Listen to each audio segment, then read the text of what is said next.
Guys, wanted to change things up for a second. Instead of doing a tarot video, I wanted to do a meditation video with some mantra and basically satsang. Satsang is like coming together and sitting in truth.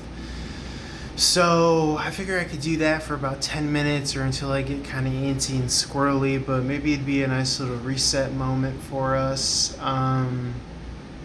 Just wanted to talk a little bit about mantras. It's a good kind of way to like manually balance out your emotions and things of that nature. So, if I'm feeling down or, whatever, I typically have a mantra of like happy or joy, or if I'm feeling like frustrated or not grateful, I'll try to have a mantra of thank you.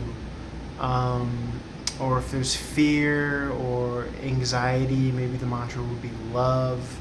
Or I like to put my attention and my awareness on my heart space. Some people like to touch their heart, their chest, and connect with themselves. That's a good way of kind of grounding. Meditation as well. The form of meditation that I like to practice is basically where we are free from mantras. So it's just basically kind of tapping into that empty space.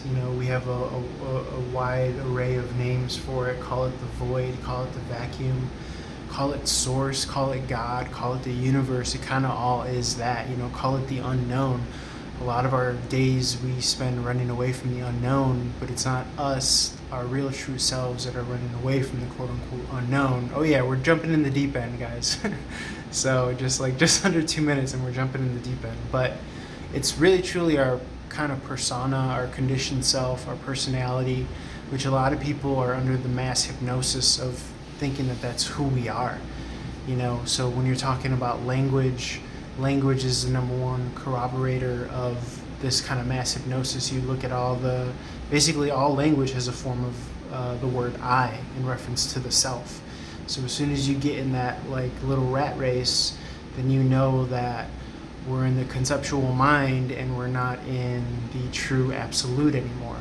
So there's theories about how life is a holographic projection and reality is Maya. It's elusive, it comes and goes, it's not stable. But in a lot of kind of Buddhist or Vedic teachings, like I'm heavily into Mooji nowadays on YouTube. I always recommend to go check him out. He says that he basically teaches and practices that we are that unknown, we are that vacuum, we are that void. And a lot of the trouble that comes from the mind is when the mind is on the brink of the limits of what it could comprehend. Then it usually starts to, in the conditioned survival state that we've been programmed to believe that we come from and that we are, or reality, quote unquote, survivalism, whether you believe in that or not, we fall into lower levels of energetic frequency and vibration, like fear or worry or all that stuff. So what I'm saying is that mantras are a good reason or a good way to kind of manually navigate that. What else can I say? So yeah, a lot of it is awareness and attention and belief. These are our main powers and biggest tools in kind of manifesting and being the change that we want to see in the world.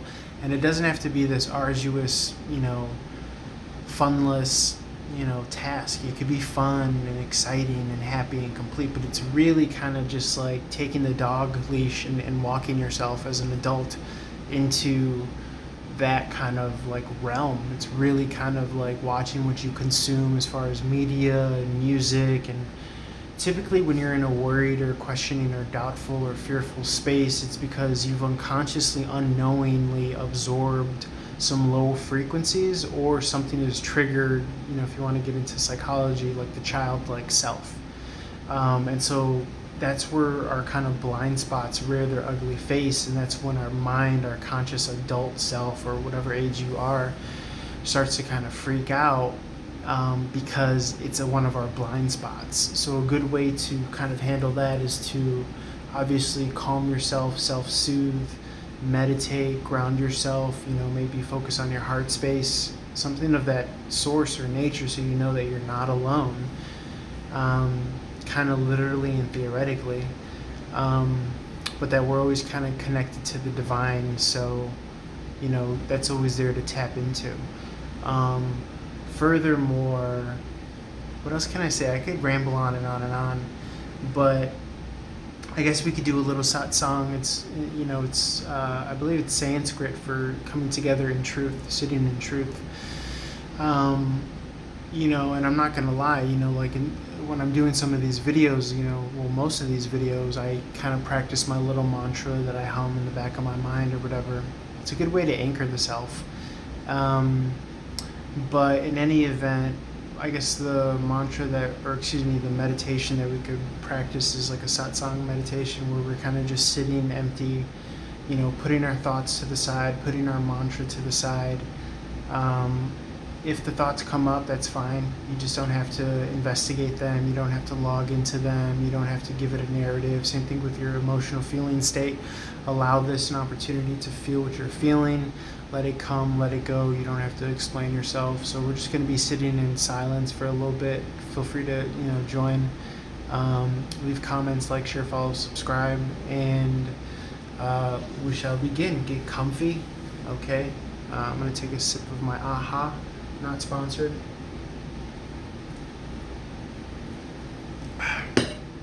Okay. So let us begin.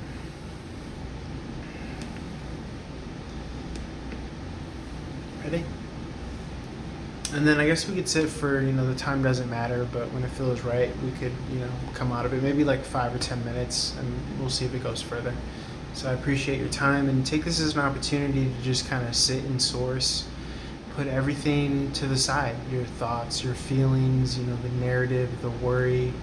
They say that if you have no time to meditate, then you should meditate double the time, something of that nature.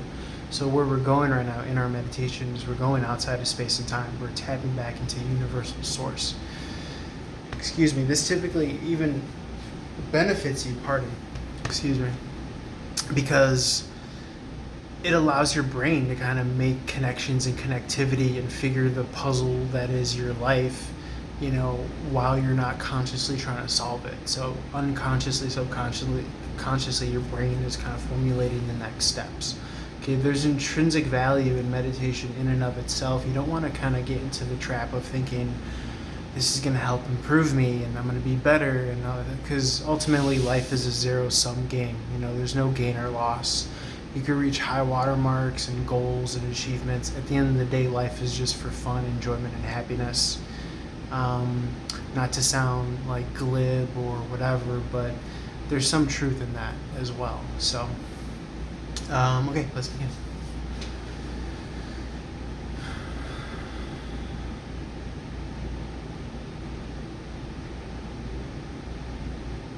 And any thoughts that may arise, any feelings that may arise, it's funny because as soon as I put my mantra down, my brain or whatever energy wanted to pick up on a derogatory word, almost as if it's calling myself that, or almost as if I'm picking up, if you believe that there's an external energy that's calling me that or whatever. So who knows what weird and fun games this mind plays, but my mind and your mind are essentially the same. So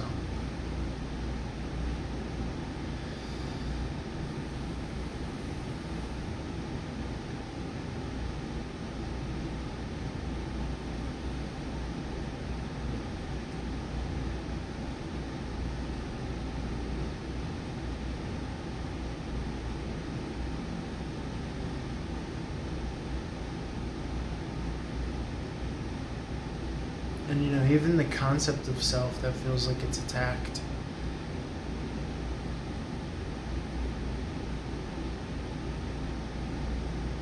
Ask yourself what's behind that. Where does that come from? The answer is it comes from source. It comes from that unknown. It comes from that nothing that our waking self is constantly trying to kind of run away from or fill or things of that nature. So it's good to kind of just always sit in it, tap back into it, trust it, love it, know that you are it, you come from it. We all do, we're all from it. It's source.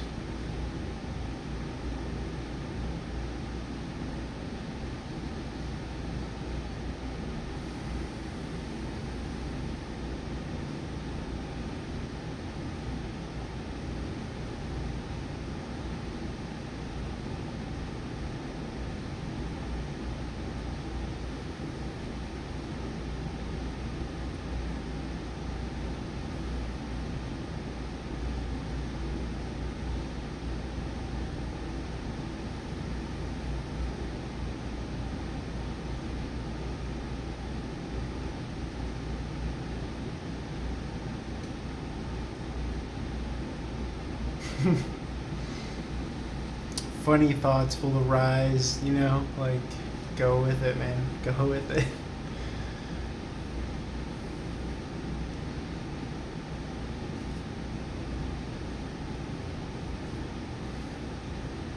You enjoy the little wave of the humor and comes and goes.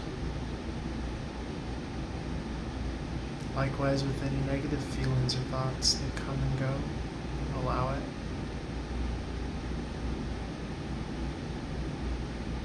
Now it's very interesting because I myself liken myself to like a sensitive being, kind of like a fraidy cat.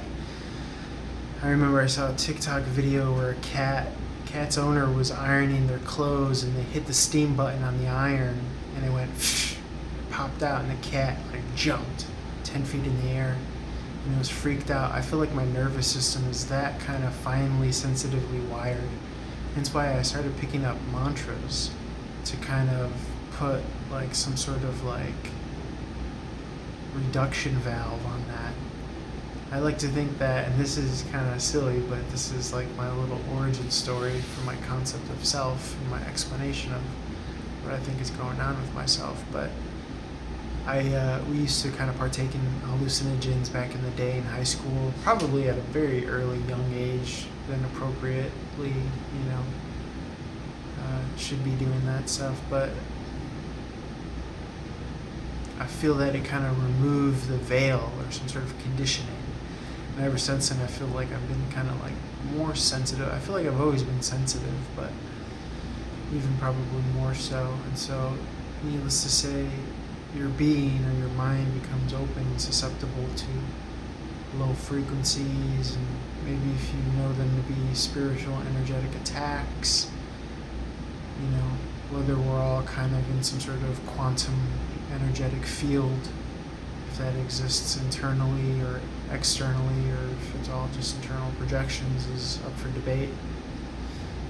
But I kind of used mantras as a form of a shield, really, to allow me to transcend any of those sensitivities. So think of that cat. If that cat used a mantra while the steamer was hit on the iron, it wouldn't have jumped, because it would have been filling those neural pathways that were open to receiving that feedback. That's how I liken the mantra to.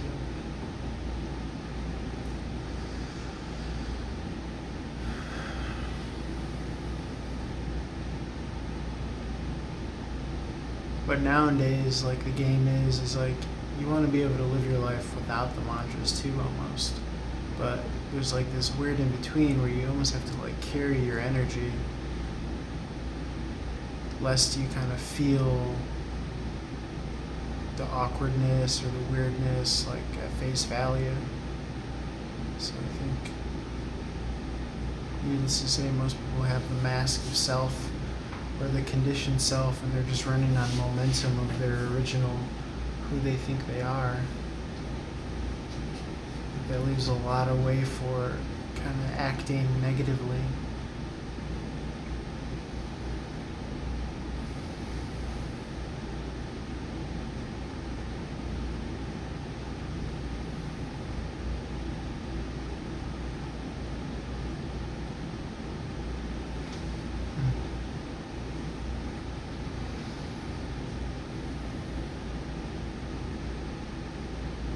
It's almost as if there's like a certain amount of feeling or durability that you have to gain from, say I were to walk around without any mantra.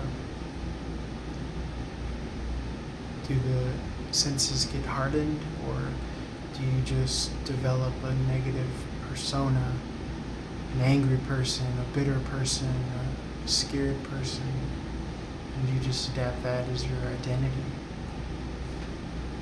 Or is the mantra a good thing because you're creating your identity? It's a very interesting philosophical conundrum.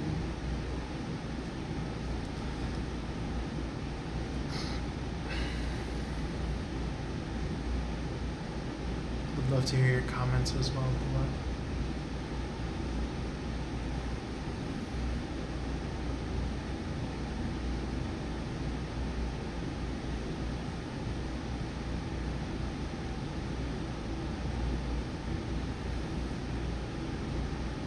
Sorry guys, I'm drinking AHA, so I know that's probably gross and disgusting, but I just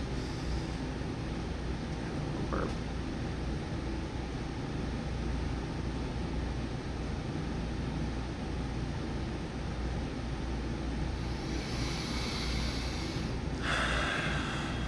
Something I like to say, speaking of mantras, like love in and love out.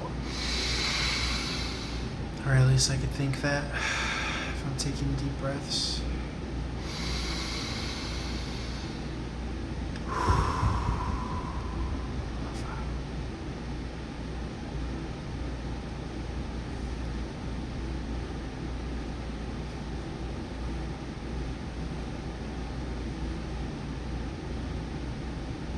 Stretch the neck a little bit, the shoulders.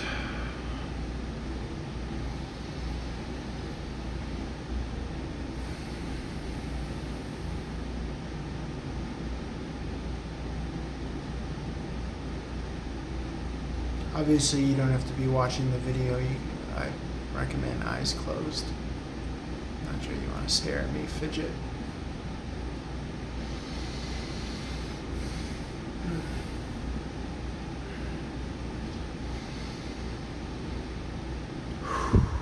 Just straightening out my back.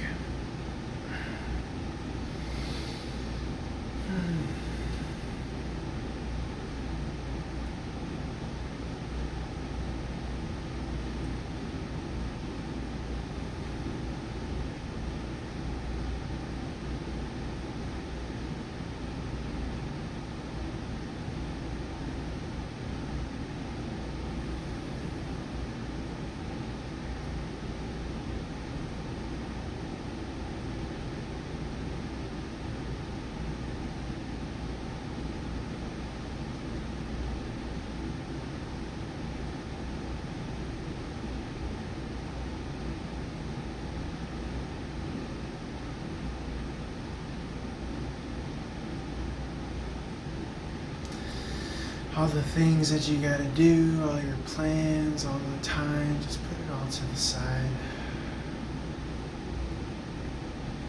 Allow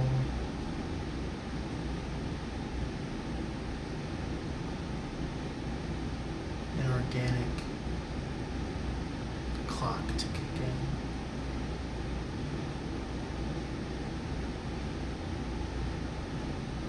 Trust.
Alright, guys, that was very comfortable and comforting for me.